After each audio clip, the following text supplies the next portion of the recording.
Hello.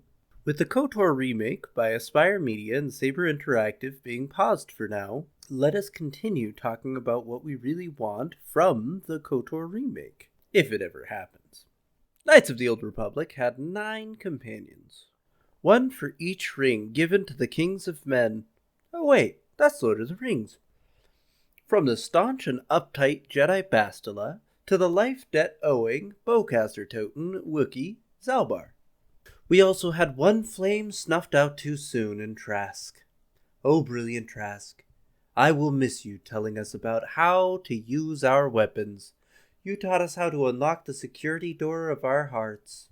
Today we will be talking about Canderous, a massive gun-toting Mandalorian who's fought in plenty of battles and at least a couple of Star Wars, and has a bit of a villainous streak. We'll have examples of what could be done to enhance the character. Oh, and boy howdy do we have some ideas on that this time.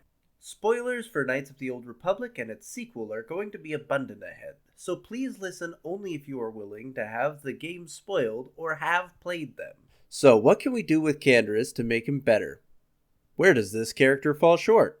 Does he fall short at all? Is Canderous a tall boy with a stubble that makes my heart a-flutter? Irrelevant. I think Canderous and KOTOR's 1 and 2 has a few pillars we can work off of to make a decent arc for the character. Canderous is similar to another BioWare property character, Urdnot Rex. Rex and Canderous actually share a lot of similarities we can work off of. They both find themselves being mercenaries who have lost some level of hope in their people because they've seen a devastating conflict.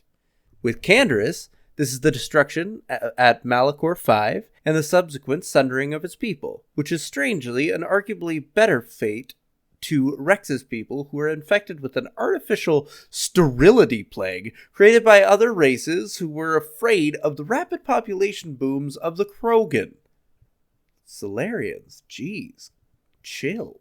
So back to Canderous. Canderous in this game should be a hardened badass that we got to know in KOTOR 1. Happy to tell the player stories of his time in war and to crack skulls on his way to the end of the game.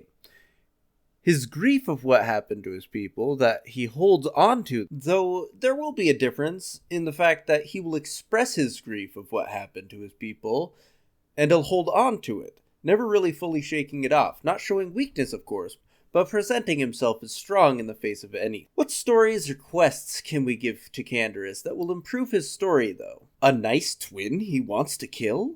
Depression naps? No, of course not. Canderous' story in the game should be about him coming to terms with the fact that the Mandalorians he once knew are now scattered to the winds. Broken. Clanless mercenaries, no longer interested in honor or tradition.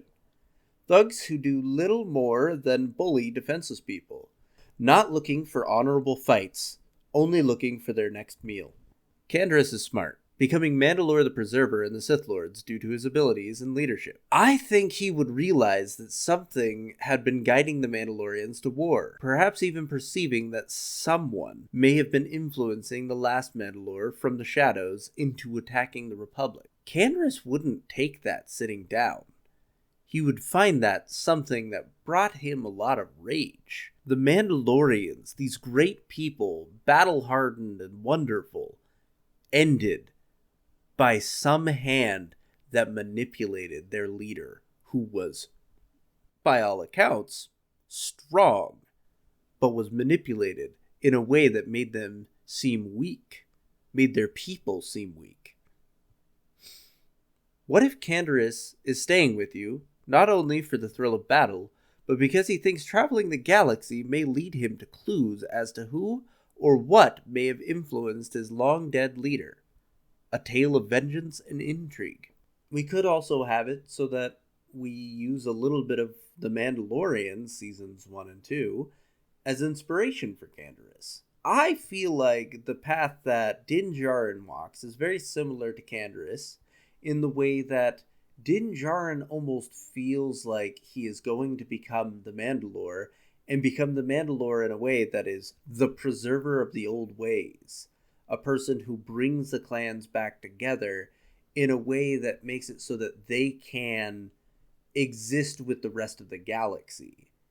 And although I think that Din Djarin is a kinder and better person than Canderous is, by all accounts, I do think that that would make sense for Canderous to come to that conclusion, realize by the end of the game, I need to bring my people together. Because that should be what he's striving for overall. Like, if he's not striving for the reconstruction of his people, then what's he doing? And it makes no sense to have it so that this character, who is wonderful, by the way, is just kind of a hired hand and a mercenary who's kind of just a dick throughout.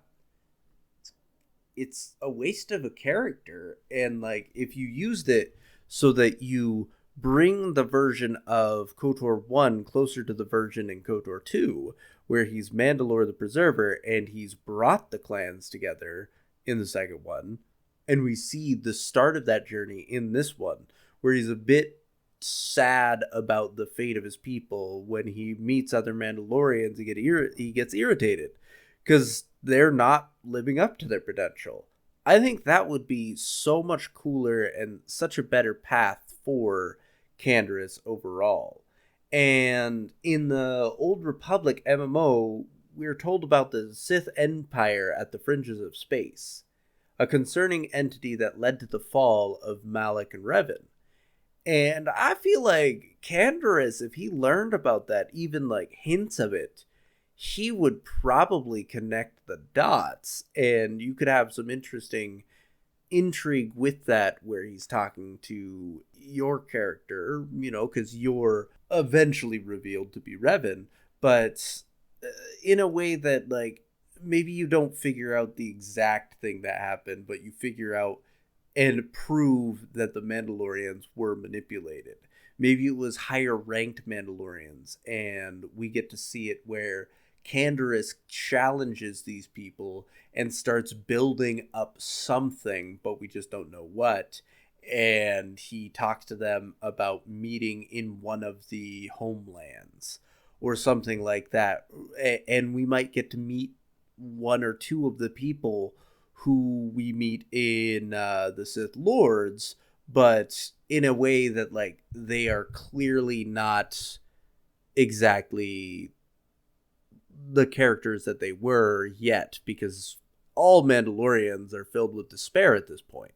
And not just that, but like, if he's fighting people who are like the lieutenants of the Mandalore, I would see those people as potentially devastated, and some of them might have gone crazy. So it might be something where you meet one of these people, and that's like your loyalty quest with Mandalore or a Canderous.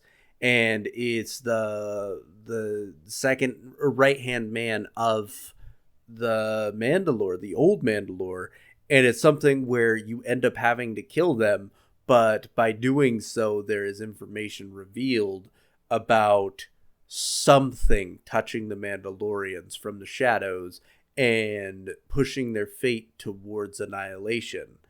And that could be the penny drop for Canderous to be like, I need to do something to make sure to defend the galaxy, but mostly my people, from this threat. I think that would just be a really cool way to do it, because you could have that blunt war story veteran man from Kotor 1, where he has really fun war stories, as well as he's got his implants that he gives you and everything. But then he's also just like, yeah, we can't take whatever's out there lightly. It clearly used my people and then destroyed them. I think that would just be absolutely a blast overall, and it would be something where you would have such a fun story to tell in the Star Wars universe, and it would be a little bit of the old, a little bit of the new, and I think you could spin it so that it's really interesting overall, because it kind of synthesizes Canderous, Mandalore in Kotor 1 and 2 so that they feel like the same character, which is implied in the game. We don't really get to know that it is him. They call his Clan Ordo, which is the same clan as Canderous, and it's the same voice actor and all of that, but like, they don't implicitly state it, I don't believe. And if we make it so that that connection is a lot clearer, I think that's not necessarily, like, you don't always have to spell those things out, but if we're going to have it so that we have a character in the sequel, we should see them starting their path to get to where they were in the sequel. That makes a little bit of sense to me, as well as then if we're making it so that they do reach that point in the sequel. If we get a remake of KOTOR 2, which, that would be the greatest Star Wars game of all time, because the Sith Lords is already a great game, and then you add the restored content mod to it, and it's just, I love that game so much. But you can make it so that Canderous is a more consistent character, and not just a consistent character, but like we kind of see the start of his journey. And although we don't get to the middle of the journey where he is Mandalore and like becomes Mandalore and then starts gathering clans, we do get to see him choose to start gathering the clans. I think that was, yeah. So less organized than the previous ones for this one. Thank you for watching. I am enjoying just kind of doing these. So my process is I write out a script and then I kind of wing it off of the script because my grammar style is hard to read. It's kind of something where the way I talk and the way I write are just wrong enough to where it causes me to stutter a bunch. So yeah, I hope that you guys enjoyed this, and I hope that it is something that you'd like to see continue. I'm planning on doing all 9 of the companions and talk about what I want with them and everything. And I hope that you guys enjoyed and have a wonderful, wonderful evening. Goodbye.